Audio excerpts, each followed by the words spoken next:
No to asi nemám odpověď. Muži? Já nevím, promiňte. To vůbec netuším, já těm bytostem nerozumím. To asi se mě neptejte, neznám nikoho takového. Ideálního muže, tak jak si ho představuju? No, já mám ideálního chlapa, i když na mě nemá moc čas. Já určitě ne, já musím být za 3 minuty tamhle. Aby prál, žehlil a vydělával hodně peněz a já bych jenom ležela. O čem toužíš, že? Asi podokonalé muži, no. Ty tady asi nejsou. Chytrej, inteligentní, upřímnej, otevřenej.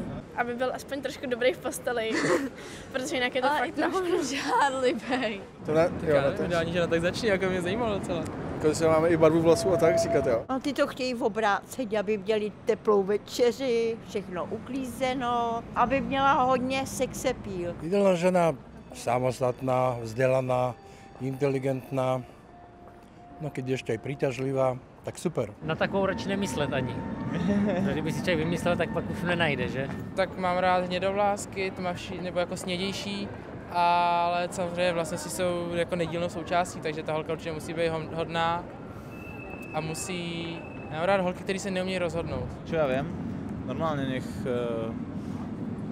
nech si rozumieme a nech sa máme úprimne radi za to, kto sme. Tie ostatné detaily už sa vyriešia.